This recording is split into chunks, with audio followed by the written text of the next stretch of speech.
Hey, it's Pamela Wilson. I have been dying to share this concept with you. It's kind of life-changing.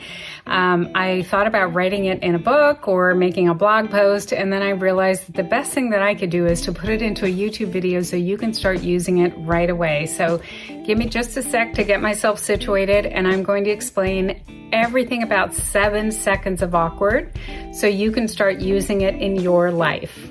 In this video, I'm going to share something that I invented to help me get what I want. I have shared this with friends and with my coaching clients, and it's worked well for them, so I've actually thought about writing a book about this topic. But I decided instead to make this video because I'd rather see this idea get into your hands right now so you can start using it and benefiting from it.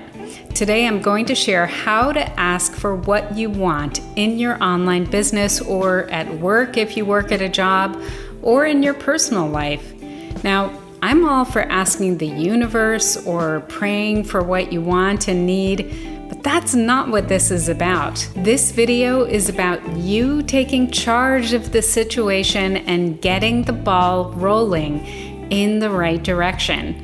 I'm Pamela Wilson, and I coach people in mid-career to build profitable online businesses. If you want to see more videos about how to grow your online business in midlife, be sure to subscribe below. Now, there are introverts who get their energy from time alone, and there are extroverts who get their energy from time with others. And then there are people like me who are ambiverts. And people like me need a little bit of both, time alone and time with people. All three personality types can find it difficult to ask for what they want. Maybe it's because they don't want to make the other person uncomfortable, or they lack confidence, or they're afraid to get a no. This video is not about telling you to become more assertive so you can advocate for yourself and your needs. Because the truth is, you really only need to fake assertiveness for 7 seconds. Now, many years ago, really when I was a teenager, I started to see that conversations were more like tennis matches.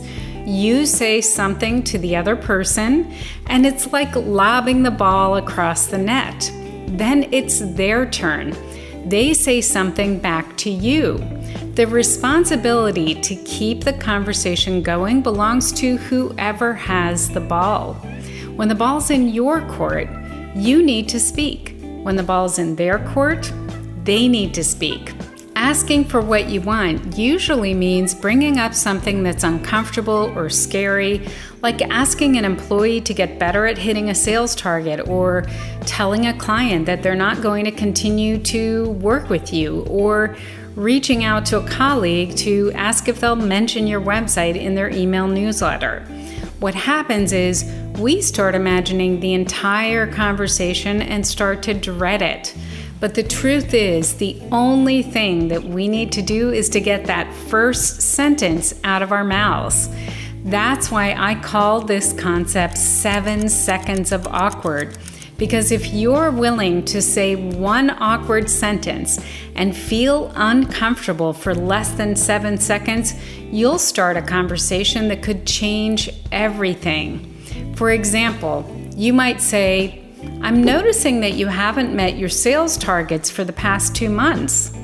And then you stay quiet. You respond to their reply and start the conversation. Or you may say, "Would you have time to meet on Friday to talk about our work together and how it's been going?" And then you stay quiet and you respond to their reply and start the conversation. Or you might say, "Would you be open to mentioning my website to your email list?" And then you stay quiet and you respond to their reply and start the conversation. That staying quiet part is crucial. You have to give them a chance to lob the ball back at you. Remember, the ball is in their court. Even if all you're asking for is a meeting, this 7 seconds of awkward approach is life-changing. Now here's a pro tip. Memorize the sentence that you want to say. Get it just right. Practice a few different versions of it and then rehearse saying it naturally. For example, my husband and I are very conflict averse, both in our relationship with each other and in our working lives. We both use this approach all the time because it's really easy to say a single sentence and look at the conflict like a simple conversation. A coaching client of mine told a longtime customer that they needed to release them so that they could focus on new goals. This one awkward sentence led to more freedom and time to grow their business in a new and much better direction. A family member of mine told her manager that her current workload wasn't the best use of her capabilities. This led to the manager sitting down to work on a new plan for how she could contribute to the company, and she started to love her job again. A friend of mine told a work crush that he was interpreting her friendship as romantic interest and asked if that was accurate. Well, it turns out she was just being friendly. Getting that one awkward sentence out of his mouth led to clearing up a situation that was making it very hard to focus at work. They're still good friends to this day. Here's a quick review. 7 seconds of awkward works like this.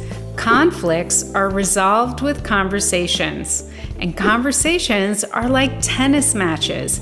It takes two to play a tennis match. All you have to do is to start the conversation with one awkward sentence. Decide what you want to say and memorize it. If you can stand to feel awkward for less than 7 seconds, your whole life can change. This video was a little bit different and I hope you liked it. If you found it useful, would you give it a thumbs up so that other people can find it? And let me know below how you are going to use 7 seconds of awkward to change your life.